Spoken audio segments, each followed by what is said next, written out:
your dream. Kalau Anda merasa berat membangun impian sendiri, coba berhenti lalu menjadi pegawai kembali dan mulailah membangun impian orang lain. Mana lebih berat? Menjadi pemegang saham minoritas tidak apa-apa selama dapat jatah di eksekutif dewan direksi. Atau sebagai salah satu komisaris sebagai lembaga legislatif di perusahaan. Jadi anggota DPR di perusahaan. Tapi, di posisi minoritas secara suara tidak berada di eksekutif juga di komisaris, praktis tidak bisa mengikuti dinamika keseharian di dalam organisasi. Persis seperti anggota biasa di sebuah partai. Yang bermain ya di kedua posisi tadi, kita hanya pendukung, tim sorak. Kalau putusan mereka benar kita senang, kalau salah ya kita terima kalah. Yang jadi masalah adalah kalau Anda memiliki kapabilitas, kemampuan dan keterampilan di bidang tersebut tapi tidak di eksekutif dan tidak di legislatif. Ini persis seperti laskar tak berguna. Inilah agaknya yang membuat banyak individu memecah diri membentuk partai baru, agar berdaulat, agar ada pipilih, corong buat aspirasi. Enaknya di sisi pengusaha adalah kita tidak perlu membuat keluar partai dan membuat partai baru. Anda bisa tetap di perusahaan tersebut sebagai minority owner, duduk manis. Kalau Anda mau buat baru lagi juga nggak apa-apa. Buat perusahaan sejenis, masuk pasar lagi.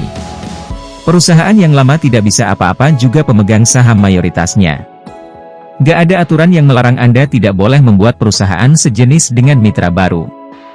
Inilah yang dialog kami dalam diskusi RUPS lanjutan hari ini seharian. Saya tetap tidak mau equity call. Porsi saya minta tetap non-diluted, golden share.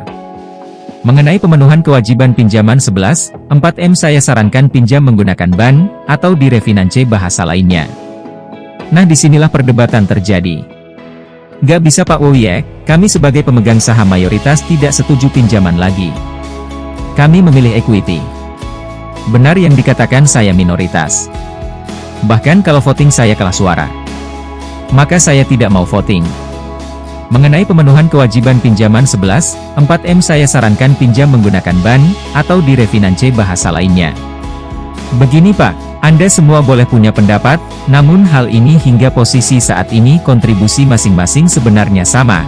Anda semua, mitra saya korporasi besar sehingga kalau RUPS direksi 4 orang datang, sementara saya adalah pstikulir, sendiri.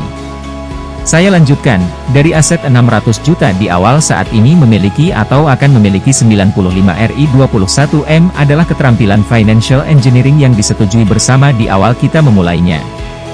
Saat ini dengan equity call, Anda paksa saya mengecilkan saham dan itu nggak fair, karena ada gain yang hak saya dimakan. Kakalu dengan mitra 40 tidak ada masalah itu. Mereka hanya lost opportunities. Kalau saya adalah lost gain. Hilang pendapatan. Pak Woyek, maaf kami nggak niat mendelusi Bapak, kata satu direksi keuangan yang memang sopan orangnya. Tapi kami terpaksa Pak. Posisi kami kalau loan atau pinjaman akan menjadi beban tambahan jika shit happen, cicilan dan pokok tidak bisa dicapai oleh proyek itu. Katakanlah dalam 6 bulan proyek tersebut shutdown apapun alasannya, maka kewajiban bunga dan pokok akan menjadi tanggungan kita dan kita ke depan selama 2 tahun sedang melakukan hal yang besar kapitalisasinya. Pasti ke call kita sama BAN, call 5 terjadi proyek kita ini hilang Pak. Bukan untung malah bunting. Karena itu kita minta equity call sesuai porsi saham atau saham Bapak terdelusi. Sebenarnya harta Bapak tidak berkurang. Hanya porsi saham mengecil. Kalau Bapak lihat peluang sebaiknya Bapak setor sesuai porsi Pak. Saya lihat peluang Pak, jawab saya. Ini untung sudah di tangan. Tinggal cara mengambilnya saja yang beda. Bapak mau equity saya mau pinjam refinance. Pinjam tanggung bersama. Ini seperti beli laptop saja Pak. Mau tunai 12 juta atau dibayar 12 kali dengan kredit card.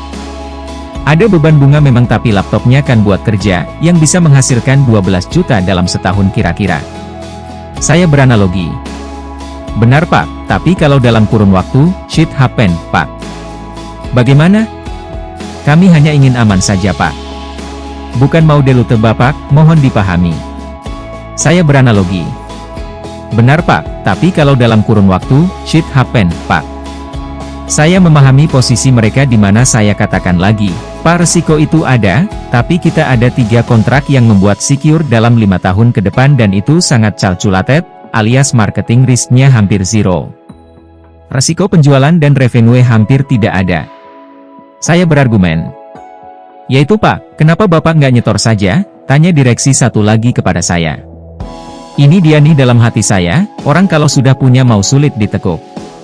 Ketampilan negosiasi di lapangan begini nggak ada di dunia kursus motivasi. Bisa-bisa trainernya masih umur 20-an, duduk di hadapan profesional bangkotan belum pernah sama sekali. Saya mulai mangkel kalau beda pendapat yang keras kepala begini.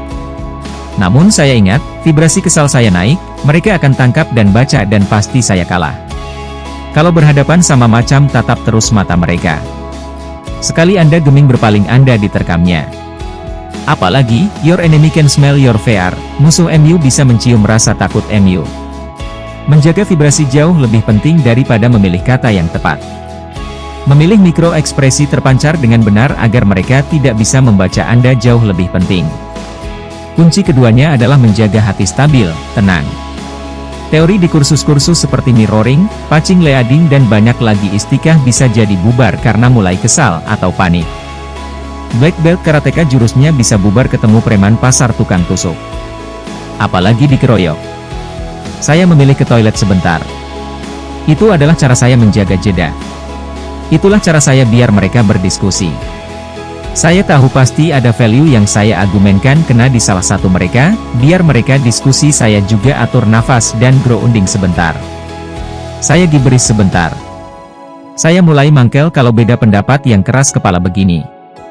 Ketika saya masuk, saya buka pertanyaan, bagaimana? Ada alternatif lain diusulkan. Tadi kita diskusi satu ke timur satu ke barat. Kalau ada saran lain yang bisa sama-sama senang bisa saya pertimbangkan. Ada Pak, kata si tukang senyum namun agak tipis si senyumnya, senyum orang pinter, pinter keminter si hahaha. Bagaimana kalau kami buyout saham Bapak dinilai appraisal saat ini? Ini harga terbaik Pak, kami ambil alih resikonya. Dalam hati, pinter aja lo ngomong ambil resiko, orang resiko nggak ada. Saya tidak boleh berekspresi, harus poker face Paul.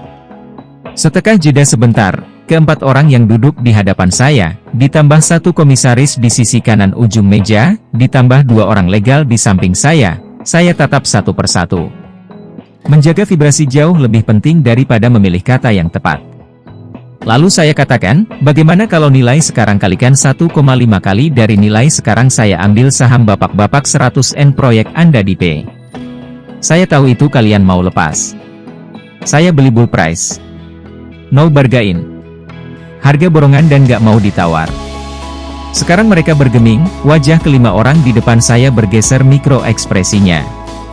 Kebanyakan ekspresi kaget, namun ada juga yang melihat peluang namun ada yang menatap sebel dan terbaca benci, dan marah. Kesan tidak suka pastinya. Ekspresi ini bisa juga diartikan ide saya disetujui tapi gue nggak mau kalau lo yang ambil, begitu kira kita. Bagi saya hafal sudah ekspresi-ekspresi seperti ini.